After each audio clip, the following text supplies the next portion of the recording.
നമ്മൾ വീണ്ടും കോഴിക്കോട് സൗത്തിലേക്കാണ് പോകുന്നത്. കോഴിക്കോട് സൗത്ത് മണ്ഡലത്തിൽ മതം പറഞ്ഞ് വോട്ട് ചോദിച്ച മുസ്ലിം ലീഗ് സ്ഥാനാർത്ഥി ഫൈസൽ ബാബു പയ്യാനക്കൽ സ്കൂളിലെ ബൂത്തിലാണ് ഈ സംഭവം നടന്നത്. ഇതിനെതിരെ കടുത്ത പ്രതിഷേധം BJP ഉയർത്തുകയാണ്. തത്സമയ ദൃശ്യങ്ങളും വാർത്തയുമായി അനഘ ഹർഷൻ ചേരുകയാണ്. അനഘ, നിലവിൽ വലിയ സംഘർഷം അവിടെ ഉടലെടുത്തിരുന്നു. ഇപ്പോൾ എന്താണ് സ്ഥിതി? BJP അടക്കം പ്രതിഷേധത്തിലേക്ക് വരുന്ന ഒരു സാഹചര്യം കാണുന്നുണ്ട്. എന്താണ് വിവരങ്ങൾ? നോക്കൂ നീലിമ, ഏകദേശം 4:30 ഈ സംഭവങ്ങളുടെ തുടക്കം ഉണ്ടാകുന്നത്. ആദ്യം LDF സ്ഥാനാർത്ഥിയായിട്ടുള്ള അഹമ്മദ് ദേവർകോവിൽ ഈ പയ്യാനക്കല്ലെ സ്കൂളിലേക്ക് എത്തുന്നു. അതിനുശേഷം വോട്ടർമാരെ കാണുന്നു. ഈ അഹമ്മദ് ദേവർകോവിൽ ഇറങ്ങിയ സമയത്ത് തൊട്ട് പിന്നാലെ തന്നെ UDFന്റെ സ്ഥാനാർത്ഥി ഫൈസൽ ബാബു ഈ സ്കൂളിലേക്ക്, പയ്യാനക്കല്ലെ സ്കൂളിലേക്ക് എത്തുന്നു. ഈ സ്കൂളിൽ എത്തുന്ന സമയത്ത് അതിന് പിന്നാലെയാണ് സംഘർഷം ഉണ്ടാകുന്നത്. ആദ്യം ഈ ആരോപണം ഉന്നയിച്ച് രംഗത്ത് വരുന്നത് LDF ആയിരുന്നു. LDFന്റെ പ്രവർത്തകർ പറഞ്ഞു, ഈ ഫൈസൽ ബാബു ഈ വരി നിന്നവരോട് ഏണി അടയാളത്തിൽ വോട്ട് ചെയ്താൽ സ്വർഗത്തിൽ പോകാൻ കഴിയുമെന്ന് പറഞ്ഞു എന്നുള്ള ഗുരുതര ആരോപണം ഉന്നയിച്ചുകൊണ്ട് LDFന്റെ പ്രവർത്തകർ രംഗത്ത് വന്നിരുന്നു. LDFന്റെ പ്രവർത്തകർ ഇത് പറഞ്ഞ് തൊട്ട് പിന്നാലെ തന്നെ UDFന്റെ പ്രവർത്തകരും വരുന്നു. അതായത് മതം പറഞ്ഞ് വോട്ട് ഫൈസൽ ബാബു, LDFന്റെ അഹമ്മദ് ദേവർകോവിലിന്റെ അടക്കം ഭാഗത്തു നിന്ന് അങ്ങനെ നീക്കം ഉണ്ടായിട്ടുണ്ട് എന്ന് പറയുന്നു. അതായത് ആത്യന്തികമായി ഇടത് വലത് മുന്നണികൾ ഈ പയ്യാനക്കൽ സ്കൂളിൽ എത്തുന്ന ഏറ്റവും അധികം ന്യൂനപക്ഷ വോട്ടർമാരുള്ള ഒരു സ്ഥലമാണ് ഈ പയ്യാനക്കൽ സ്കൂള്.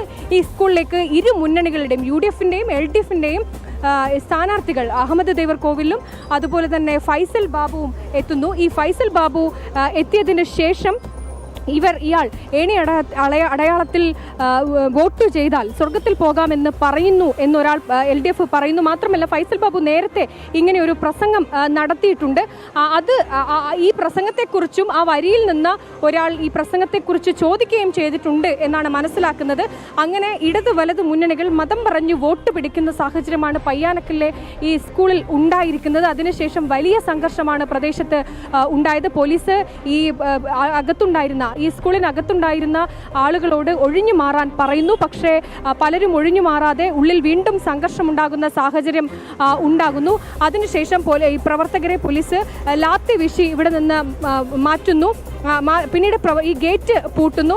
അതിനുശേഷം പുറത്തു നിന്നും വലിയ രീതിയിലുള്ള സംഘർഷം ഉണ്ടാകുന്നു. ഈ പുറത്ത് പോലീസ് ലാത്തി വീശിയതിനെ തുടർന്നാണ് തടിച്ചുകൂടിയ പ്രവർത്തകർ, LDFന്റെയും UDFന്റെ പ്രവർത്തകർ ഇവിടെ നിന്ന് പിരിഞ്ഞു പോയത്. പക്ഷേ ആ സമയത്ത് വോട്ടർമാരുടെ ഒരു നീണ്ട നിര ഇവിടെ ഉണ്ടായിരുന്നു. ഈ സംഘർഷ സാധ്യത കണക്കിലെടുത്ത് ഈ വോട്ടർമാരൊക്കെ തന്നെ ഇവിടെ നിന്ന് വോട്ട് ചെയ്യാതെ, സ്ത്രീകളും കുട്ടികളും അടങ്ങുന്നവർ ഇവിടെ നിന്ന് പിരിഞ്ഞു പോവുകയാണ് ചെയ്തിരിക്കുന്നത്. ഏകദേശം 6 മണിക്ക് ശേഷം 6:30 വരെയെങ്കിലും വോട്ട് ചെയ്യാൻ ഉള്ള അത്രയധികം ആളുകളുടെ ഒരു ക്യൂ ഇവിടെ ഉണ്ടായിരുന്നു. പക്ഷെ പിന്നീട് ക്യൂ നിന്ന ആളുകളൊക്കെ വോട്ട് ചെയ്യാതെ മടങ്ങിപ്പോകുന്ന സാഹചര്യമാണ് ഉണ്ടായത്. അതിനുശേഷം ചിലർ വോട്ട് ചെയ്യാൻ എത്തുന്നു. അങ്ങനെ LDFന്റെ ഒരു ബ്രാഞ്ച് സെക്രട്ടറി അടക്കമുള്ള ഒരു ആൾ ഇവിടേക്ക് എത്തുന്നു, ഭാര്യയുമായി ഇവിടേക്ക് എത്തുന്നു. അതിനുശേഷം ഇവിടെ നിന്ന് വോട്ട് ചെയ്യാൻ എത്തുന്നു. അതിനുശേഷം പിന്നീട് പോലീസ് ഇവിടെ നിന്ന് വോട്ട് ചെയ്തതിന് ശേഷം ഇവിടെ നിന്ന് മടങ്ങിപ്പോകാൻ അദ്ദേഹത്തോട് ആവശ്യപ്പെടുന്നു. മടങ്ങിപ്പോകാതെ അവിടെ ഉണ്ടായിരുന്ന ഒരു വണ്ടി ഉണ്ടായിരുന്നു ഇതിനകത്ത്. ആ വണ്ടിയിൽ ഇയാൾ പിടിച്ച് ബലം പ്രയോഗിച്ച് നിൽക്കുന്നു. ഈ പോലീസുകാരൻ അവിടെ നിന്ന് വീണ്ടും മാറാൻ ആവശ്യപ്പെടുന്നു. അങ്ങനെ മാറാത്ത സാഹചര്യത്തിൽ ബലം പ്രയോഗിക്കുന്നു. ഇയാൾ താഴെ വീഴുന്നു. അല്പം സംഘർഷം ഉണ്ടാകുന്നു. പിന്നീട് ഇയാളെ പോലീസിന്റെ വാഹനത്തിൽ കസ്റ്റഡിയിലെടുത്ത് നീക്കുന്നു. എന്നാൽ പിന്നീട് കണ്ടത് ഇദ്ദേഹത്തിലെ പോലീസിന് പറഞ്ഞത് അനുസരിക്കാതെ നിയമം കയ്യിലെടുക്കാൻ ശ്രമിച്ച LDFന്റെ ഒരു പ്രവർത്തകനോട് പോലീസ് കൃത്യമായ ഒരു ഇടപെടൽ നടത്തി ഇവിടെ നിന്ന് മാറ്റിയതാണ്. പക്ഷേ അതിനുശേഷം ഈ പുറത്ത് പയ്യാനക്കലിലെ ഈ സ്കൂളിന് പുറത്ത് CPMന്റെ LDFന്റെ പ്രവർത്തകർ തടിച്ചുകൂടി വരുന്നു. പോലീസിനെ ആക്രമിക്കാനുള്ള നീക്കം നടത്തുന്നു. ആ സമയത്ത് ക്യാമറമാൻ, ഈ ദൃശ്യങ്ങൾ എടുത്തുകൊണ്ടിരുന്ന ക്യാമറമാൻമാരെ അടക്കം ആക്രമിക്കാനുള്ളൊരു നീക്കം LDFന്റെ പ്രവർത്തകരുടെ ഭാഗത്ത് നിന്നുണ്ടാകുന്നു. ആ സമയവും വലിയ രീതിയിലുള്ള സംഘർഷം ഉണ്ടാകുന്നു. ഉന്തും തള്ളും ഉണ്ടാകുന്നു. ഏറ്റവും ഒടുവിൽ ആ സമയത്തും പോലീസ് ലാത്തി വീശുന്നു. പിന്നീട് കൂടുതൽ പോലീസ് ഈ പ്രദേശത്തേക്ക് എത്തുന്നു. ഇപ്പോൾ ഏറ്റവും ഒടുവിൽ നടക്കുന്ന ഈ പ്രദേശത്ത് സംഘം കൂടി നിൽക്കരുത് എന്ന് പോലീസ് വാണിംഗ് നൽകിയിട്ടുണ്ട്. ഈ വാണിംഗ് നൽകിയതിനനുസരിച്ച് ഇവിടെ തടിച്ചുകൂടിയ പ്രവർത്തകരൊക്കെ തന്നെ, LDFന്റെ പ്രവർത്തകർ ഇവിടെ നിന്ന് മാറിപ്പോയിട്ടുണ്ട്. പക്ഷേ അപ്പോഴും അല്പം മാറി നിരവധി ആളുകൾ ഇങ്ങനെ തടിച്ചുകൂടിയത് നമുക്ക് കാണാൻ സാധിക്കും എന്നുള്ളതാണ്. എന്തായാലും നിലവിൽ പ്രദേശത്തെ സ്ഥിതി ശാന്തമാണ്. പക്ഷേ ആ ശാന്തമാണെങ്കിൽ പോലും ഈ പോലീസുകാരനെതിരെ നടപടി എടുക്കണമെന്ന് ആവശ്യപ്പെട്ട് പോലീസ് നിയമ നിയമം കയ്യിലെടുക്കുന്നു എന്നൊക്കെ പറഞ്ഞുകൊണ്ട് LDF-ന്റെ പ്രവർത്തകർ വലിയ രീതിയിൽ രോഷാകുലരാകുന്ന കാഴ്ച നമ്മൾ കണ്ടിട്ടുണ്ട്. അവരാരും ഇവിടെ നിന്ന് പോയിട്ടില്ല. ഈ മർദ്ദിച്ച അല്ലെങ്കിൽ LDF-ന്റെ പ്രവർത്തകനെ പിരിഞ്ഞു പോകാൻ ആവശ്യപ്പെട്ടിട്ടും പിരിഞ്ഞു പോകാത്ത പ്രവർത്തകനെ ഇവിടെ നിന്ന് പിടിച്ചു മാറ്റുകയാണ് പോലീസിന്റെ ഭാഗത്തു നിന്നുണ്ടായത്. അപ്പോഴാണ് അത് വീണ്ടും ഒരു സംഘർഷത്തിലേക്ക് എത്തിയിരിക്കുന്നത്. എന്തായാലും ഈ കോഴിക്കോടിനെ സംബന്ധിച്ച് ഏറ്റവും അധികം ടൈറ്റ് ഫൈറ്റ് നടക്കുന്ന ഒരു പ്രദേശമാണ് സൗത്ത് മണ്ഡലം. ആ മണ്ഡലത്തിൽ ത്രികോണ മത്സരം, ഇത്തവണ ത്രികോണ മത്സരത്തിന് സാധ്യതയുള്ള ഒരു മണ്ഡലമാണ് സൗത്ത് മണ്ഡലം.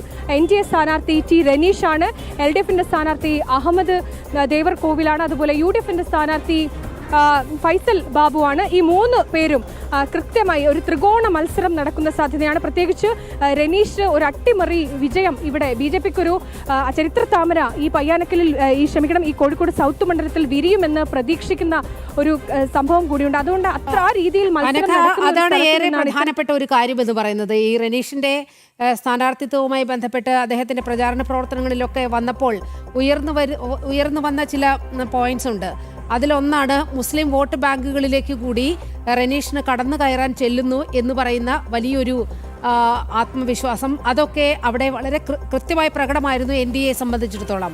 സ്വാഭാവികമായും LDF-നും UDF-നും അവർ പ്രതിനിധാനം ചെയ്യുന്ന ആളുകളുടെ വോട്ട് ഏതാണ്ട് കിട്ടുമെന്നൊക്കെ ഉറപ്പുള്ളൊരു കാലമായിരുന്നു നേരത്തെ. പക്ഷേ NDA-യിലേക്ക് കൂടുതൽ ന്യൂനപക്ഷ വോട്ടുകൾ കൂടി കേന്ദ്രീകരിക്കുന്ന ഒരു സാഹചര്യം ഉണ്ട് എന്നുള്ളൊരു സ്ഥിതി വന്നപ്പോൾ ഒന്നുകൂടി ഉറപ്പിക്കാൻ വേണ്ടിയാണ് ഇത്തരത്തിൽ മതം ചോദിച്ചുകൊണ്ട് വോട്ട് ചോദിക്കുന്ന ഒരു സാഹചര്യം ഉണ്ടായത്. അതിപ്പോൾ വലിയ തർക്കങ്ങളിലേക്ക്, വലിയ ക്രമസമാധാന പ്രശ്നങ്ങളിലേക്ക് വരികയാണ് അല്ലേ? സാധാരണ ഇത്തരത്തിൽ പോളിംഗ് സ്റ്റേഷനിലേക്ക് സ്ഥാനാർത്ഥികൾ ആരും തന്നെ എത്താറില്ല. അതായത് പോളിംഗ് നടന്നുകൊണ്ടിരിക്കുന്ന ഒരു സമയത്ത് സ്ഥാനാർത്ഥികൾ എത്താറില്ല. ഏതെങ്കിലും തരത്തിൽ വോട്ട് ചെയ്യാനെത്തുന്ന സ്ഥാനാർത്ഥികളല്ലാതെ മറ്റാരും തന്നെ പോളിംഗ് സ്റ്റേഷനിൽ ഉള്ളിലേക്ക് എത്തുന്ന ഒരു സാഹചര്യം ഉണ്ടായിരുന്നില്ല. പക്ഷേ നേരത്തെ ആദ്യഘട്ടത്തിൽ തന്നെ ഈ LDF-ന്റെ സ്ഥാനാർത്ഥി അഹമ്മദ് ദേവർകോവിൽ ഈ സ്റ്റേഷനിലേക്ക്, ഈ പോളിംഗ് ബൂത്തിലേക്ക് എത്തുന്നു. തൊട്ട് പിന്നാലെ തന്നെ UDF-ന്റെ സ്ഥാനാർത്ഥിയും ഈ പോളിംഗ് സ്റ്റേഷനിലേക്ക് എത്തുന്നു. അതിനുശേഷമാണ് പിന്നീട് ഈ കാര്യങ്ങളൊക്കെ അട്ടിമറിയുന്നത്. അതായത് LDF-ന്റെ സ്ഥാനാർത്ഥി അഹമ്മദ് ദേവർകോവിൽ ഇവിടെ എത്തി. ഇവിടെ ന്യൂനപക്ഷ പ്രദേശമാണ്, അവരോട് വോട്ട് ചോദിക്കുന്നത്. അതായത് ഒരുപക്ഷെ UDF ഉന്നയിക്കുന്നത് പോലെ മതം പറഞ്ഞു തന്നെയായിരിക്കാം അഹമ്മദ് ദേവർകോവിലും ഈ വോട്ട് ചോദിച്ചിട്ടുണ്ടാവുക. അതിന് പിന്നാലെയാണ് ഈ ഫൈസൽ ബാബു ഈ സ്റ്റേഷനിലേക്ക്, പോളിംഗ് ബൂത്തിലേക്ക് എത്തുന്നത്. ഫൈസൽ ബാബുവും സമാന രീതി ആവർത്തിക്കുന്നു എന്നാണ് പറയുന്നത്. ഇങ്ങനെ ഇരുവരും എത്തി വോട്ട് അഭ്യർത്ഥിക്കുന്നു. നമ്മൾ ഒരേ സമുദായത്തിൽപ്പെട്ടവരാണ് എന്നൊക്കെ തന്നെയുള്ള കാര്യങ്ങൾ പറയുന്നു. ഏണി അടയാളത്തിൽ വോട്ട് ചെയ്താൽ നിങ്ങൾക്ക് സ്വർഗത്തിൽ പോകാമെന്ന് ഫൈസൽ ബാബു പറഞ്ഞു എന്നാണ് UDF ഉന്നയിക്കുന്ന ഗുരുതര ആരോപണം. അതിനൊക്കെ ശേഷമാണ് പിന്നീട് ഇവിടെ വലിയ സംഘർഷത്തിലേക്ക് പോയിരിക്കുന്നത്.